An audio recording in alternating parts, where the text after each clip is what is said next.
Terlambat itu. Jadi, kamu lihat jari saya? Iya sudah, ikuti. Loh, terlambat. Jadi waktu ke sana, kamu ikut ke sana. Oke. Belum ya? Belum.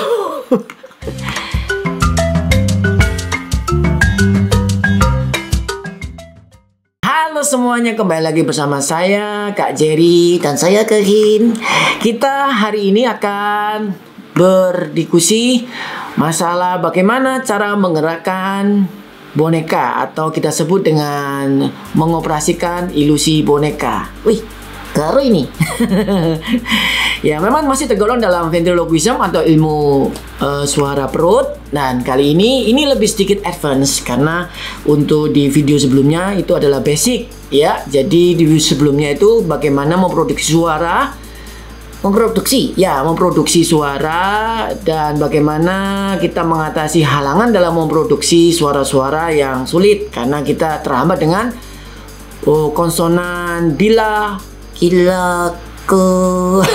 bukan bilaku, tapi bilabial ya, konsonan bilabial. Nah, sekarang ini adalah mengoperasikan boneka. Nah, cara mengoperasikan boneka, pelajaran pertama yang harus kita kuasai adalah bagaimana kita mengendarai boneka. Lu pikir aku sepeda gitu kah? Jika nanti Anda bisa, Anda seperti menaiki sepeda. Jadi Anda bila pause atau berhenti sejenak, mungkin beberapa tahun, bila Anda kembali lagi dengan melakukan animasi boneka atau mengoperasikan boneka, itu tidak akan lupa ya, karena ini melatih otot-otot kita ya. Muscle memory, ya muscle memory kita bilangnya ya. Oke, yang pertama latihannya adalah kepala dan arah pandang. Oke, itu. Nah, boneka mempunyai orientasi dalam melihat sesuatu, sama seperti manusia kan, melihat sesuatu. Jadi kasih contoh ya. Oke, langsung aja. Ya, langsung aja kita kasih contoh. Lihat jari saya, ya, ikuti. Terlambat itu. Jadi, kamu lihat jari saya? Iya sudah, ikuti. Loh, terlambat. Jadi waktu ke sana, kamu ikut ke sana. Oke. Belum ya? Belum. Ya, udah aku lihat. Oke, udah kamu lihat ya. Bagus. Wah, nah seperti ini latihannya. Dan bahkan kita bisa kontrol seperti pura-pura salah dari awal. Contohnya yang tadi kan. Contoh ya tadi ya. Lihat ini. Oke. Tuh terlambat. Nah, itu contohnya adalah sedikit intrik. Jadi di dalamnya seolah-olah Anda mempunyai diskonektivitas. Jadi seolah-olah Kevin sendiri, saya sendiri. Oh gitu. Jadi kita mau jalan sendiri-sendiri. Oh, bukan jalan sendiri-sendiri. Itu cuma contoh aja. Nah, bercanda kan? Iya, bercanda ya. Jadi nah, ya. Nah, atau dibuat cepat juga bisa. Jadi ada sedikit intriknya di dalam. Nah, ya. Jadi kalau umpamanya terlalu cepat pun boleh. Terlalu cepat ini boleh, tapi usahakan ketika perform itu ada sedikit setengah detik lah jeda. Nah, jadi boneka itu memang harus punya refleks untuk menerima respon dari pemain ventriloquisnya. Kevin, jangan langsung gini ya.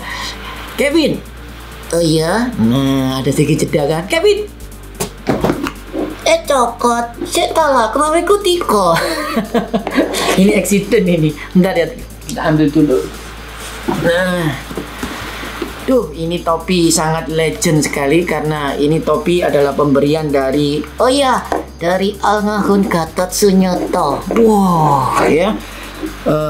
Pemain ventriloquism ya, yang sangat senior sekali, dan barusan saja beliau berpisah dengan kita, dengan teman-temannya sesama seniman suara perut ya. Jadi aku mau tanya, itu kan suara perut ya. Terus perutnya itu dari mana kok bisa ngeluarin suara? Ya, jadi ada sedikit misconception di dalam arti suara perut itu bukan suaranya kerut gitu ya, bukan artinya perutnya itu mengeluarkan suara, tapi power yang kita pakai itu adalah berasal dari perut diafragma. Karena kita tekan, bisa kita nggak menguasai suara perut atau tenaga dari suara perut. Tapi kalau omanya kita sebagai seorang profesionalisme, lalu kita bentar, kenapa? Itu sedang rekam belum? Ya itu. Syukurlah sudah. Jadi kita ngobrol tadi, kita khawatir belum rekam. Aduh, susah nih kalau udah umur, kena faktor itu susah. Masa dari tadi ngobrol tapi luka nggak direkam. Kita pakai mikrofon yang berbeda. Ya, nah jadi sampai mana tadi? Itu suara perut. Ya, suara perutnya itu kalau namanya tenaga yang kita pakai itu berasal dari suara perut, maka kita bisa bertahan lama, tidak mudah lelah dalam setiap perform ya. Kalau sekarang kita lakukan ini, kita pakai suara perut, itu akan berdurasi lebih panjang daripada kita memakai suara yang ada di tenggorokan atau di area-area dada sini. Nanti kita akan pelajari dah. Iya, caranya mengeluarkan suara kerut. Iya, aku punya suara kerut. Mana? Dengerin ya.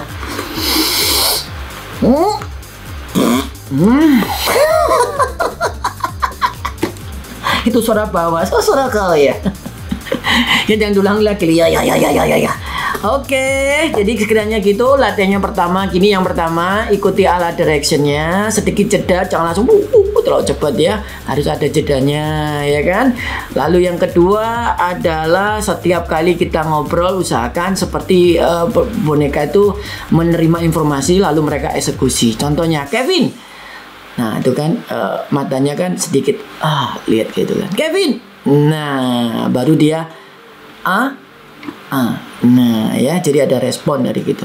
5 tambah 5 kayaknya 10 deh. Nah itu kan, jadi ada respon. 5 tambah 5 10. Dah salah ya. Jadi seolah-olah dia langsung menjawab karena dia seolah-olah tahu dengan pikiran kita, padahal tidak.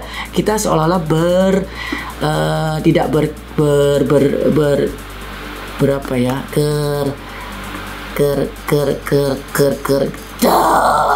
seolah kita tidak berkoordinasi, jadi seolah-olah kita berbeda ya, berbeda isi kepala. Wih, keren kan ya, siapa yang ngajarin? Ya belajar, sering lihat film, mengamati, lalu kemudian eksplorasi, itu yang kita lakukan. Yes. Keren dah kamu dah. Ya udah, sekarang kira-kira semuanya sudah paham belum? Kalau sudah paham, angkat tangan. Nggak usah lah, kalau belum paham angkat tangan. Tapi karena ini bukan di kelas, jadi kalau Anda belum paham atau ada pertanyaan, tulis di komentar, nanti kita akan jawab satu-satu. Bahkan kita akan buat sesi khusus untuk menjawab pertanyaan kalian ya, penonton yang di rumah, di kantor. Karena ada yang nonton kita tuh di atas bumi loh. Oh. Iya kan, mereka nggak ada TV, mereka lihat internet, lalu pakai signal radio, lihat kita. Ya nggak mungkin, itu imajinasi, masa nggak boleh sih Kak Jerry. Oke baiklah, saya Jerry, kamu ayo silakan nama aku, ayo. Alah benar ya Kevin. Selamat Kevin, mengucapkan terima kasih. Kita akan bertemu lagi di video berikutnya.